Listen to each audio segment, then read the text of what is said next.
মোবাইলে আবার সৌর্যর নম্বরটা টিপল ঝুম। ধুস, সেই এক record. The number you are calling is out of reach. আশ্চর্য, কানপুরের মতো একটা শহরে সেলফোন ধরা ছোঁয়ার বাইরে। নির্ঘাত ব্যাটারি ডাউন, তা বলে 4 দিন। চার্জারটা কলকাতায় ফেলে গেছে নাকি? আইআইটিতে চান্স পাওয়ার আনন্দে বাবুর যা তুরীয় দশা। আজব ছেলে, নতুন চার্জার তো কিনে নিতে পারে। কি চরম ব্যাপকতামি। ঝুম একটা আগুনের শ্বাস ফেলল। আসলে বাবু এখন বিন্দাস বনে গেছেন। নয়া নয়া ইয়ার জুটেছে তো, তাতেই মুশকুল। কোথায় কে ঝুম কলকাতায় ছটফট করছে, ভাবতে ভারী বয়েই গেছে সূর্যের। একেই বলে out of sight out of mind.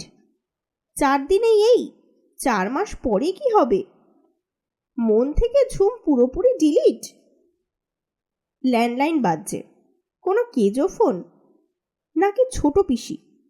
দুপুর বেলাটা ছোট পিসের ঘোট করার সময়, ঠাম্মার সঙ্গে। ঝুমকি গিয়ে তুলবে ফোনটা? এত 17 গন্ডা প্রশ্ন করে ছোট পিসি। এক্ষুনি হয়তো জেরা শুরু হবে, ঝুম আজ কলেজ বাঙ্ক করলো কেন, ক্লাস টাস কেমন হচ্ছে, বিকালে কি করবে ঝুম, সন্ধ্যায় কোথায় যাবে। ঝাং ঝাং ঝাং ঝাং বেজেই চলেছে ফোন। উফ, ঠাম্মা ধরে না কেন? খানিক অপ্রসন্ন মুখে ঝুম গিয়ে রিসিভারটা তুলল। বেজার গলায় বলল, হ্যালো। ওপারে একটা বুড়োটে স্বর। আমি দুর্গাপুর থেকে ফোন করছি, আমার নাম নীলাম্বর রায়। ঝুমের বলতে ইচ্ছা করল তো, সামলে নিয়ে বলল, কাকে চান?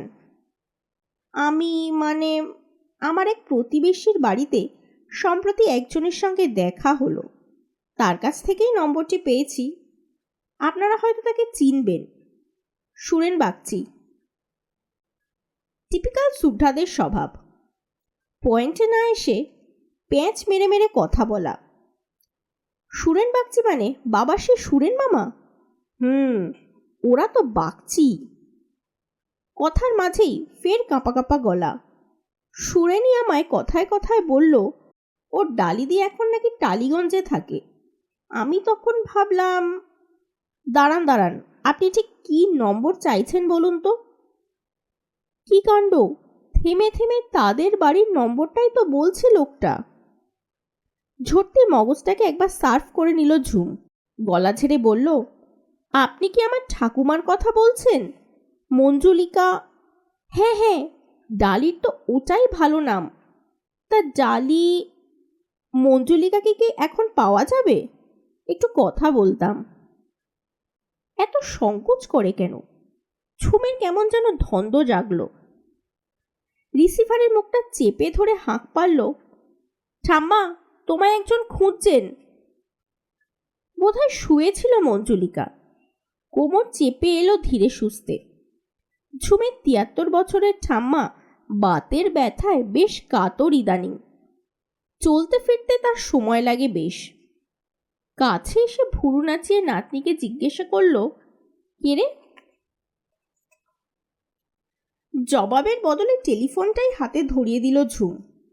সামান্য তফাতে গিয়ে অবলোকন করছে ঠাকুমাকে। প্রথমে জিজ্ঞাসা, তারপর বিস্ময়। ক্রমশ বদলে যাচ্ছে মঞ্জুলিকার মুখমণ্ডল। হঠাৎ হঠাৎ উদ্ভাসিত হয়ে উঠছে, কখনো বা ঈষৎ উদাস, কখনো বা ফোটে নিছকই কেঠো অভিব্যক্তি। একবার হেসেও উঠল খিলখিল, হুবহু কিশোরীর মতো। বকর বকর চলছে তো চলছেই। অবশেষে ফোন যখন ছাড়ল, মঞ্জুলিকা তখন হাঁপাচ্ছে। দম নিতে নিতে তেরচা চোখে নাতনিকে দেখল মঞ্জুলিকা। ঠোঁট টিপে বলল, ভাগ্যিস সুরেন দুর্গাপুর গিয়েছিল, নইলে নীলুদা ইহজীবনে আর আমার খোঁজই পেত না। নীলুদাটি কে? ঝুম চোখ ঘোরালো। তোমার বয়ফ্রেন্ড? তো আমাদের সময় ওসব ছিল নাকি? তার উপর আমরা থাকতাম মফস্বলে, সেখানে ওরকম কিছু ভাবাভাবির উপায়ই ছিল না। মঞ্জুলিকা নরম করে হাসল। নীলুদা ছিল আমাদের পাড়ার ছেলে, খুব মেধাবী। কলেজে পড়ার সময় প্রায় দিনই বাবার কাছে আসতো অঙ্ক বুঝতে। তখনই যা কথাবার্তা হতো একটু আধটু। কিন্তু তোমার ভাবভঙ্গি দেখে তো একটু আধটু মনে হচ্ছিল না, যা গলে গলে পড়ছিলে। আহা, বাপের বাড়ির দেশের লোকের গলা শুনে আনন্দ হবে না? ব্যাস ওইটুকুই? ঝুটমাত বলো ঠাম্মা। না রে, সত্যি বলছি, আমাদের মধ্যে তেমন কিছু ছিল না। মঞ্জুলিকার চোখ তিরতির কাঁপছে। তবে নীলুদার মধ্যে একটু খ্যাপামি অবশ্যই ছিল। কিরকম কিরকম? কেমন করে যেন তাকাতো। মঞ্জুলিকা ঢোক গিলল। কিন্তু ওরা যে ছিল কায়স্থ। বাগচি বাড়ির মেয়ের ওপর নজর পড়েছে জানলে বাবা ওর পিঠে ছাল তুলে নিত। ও, সেই জন্যই বুঝি তোমরা এগোওনি? বাজে বকিস না তো, এগোনো পিছনের কথা আসে কোত্থেকে? মঞ্জুলিকা মৃদু ঝামড়ে উঠলেন। নীলুদা কলেজ পাশ করে চাকরি নিয়ে চলে গেল সেই আসাম। এদিকে আমারও বিয়ে হয়ে গেল, চলে এলাম এই কলকাতায়। ব্যাস, আর চোরে কামারে সাক্ষাৎ নেই। সে কি গো, তোমার বিয়ের আগে পরে কখনো দেখা হয়নি? একবারই হয়েছিল, তখন আমার বিয়ের তারিখ ঘাড়ের কাছে ফোঁস করছে।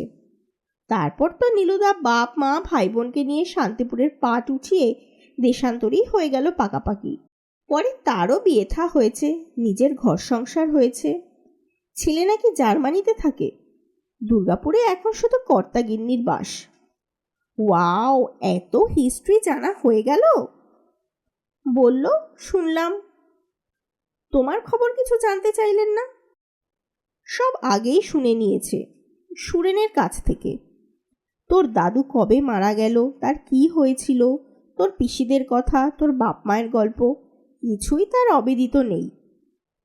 তোর চাকরি করা বাপ মার তুই যে সবেধন নীলমণি, সেটা পর্যন্ত জানে। বুঝলাম। ঝুম চোখ টিপল। এখনো তোমার সম্পর্কে বেশ ইন্টারেস্টেড। তোমার ব্যাকগ্রাউন্ডটাও তাই স্টাডি করে নিয়েছে।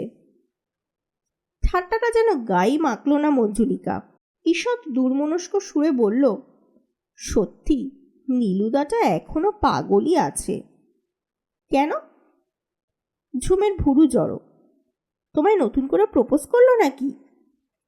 কি যে আবোল তাবোল বকিস! বললাম না দুর্গাপুরে তার এখন টোনাটুনির সংসার। বলতে বলতে মাথা দোলাচ্ছে মঞ্জুলিকা। প্রায় আত্মগতভাবে বলল, তবে হ্যাঁ, আমাকে বলেছিল একদিন না একদিন ফের আমাদের যোগাযোগ হবে।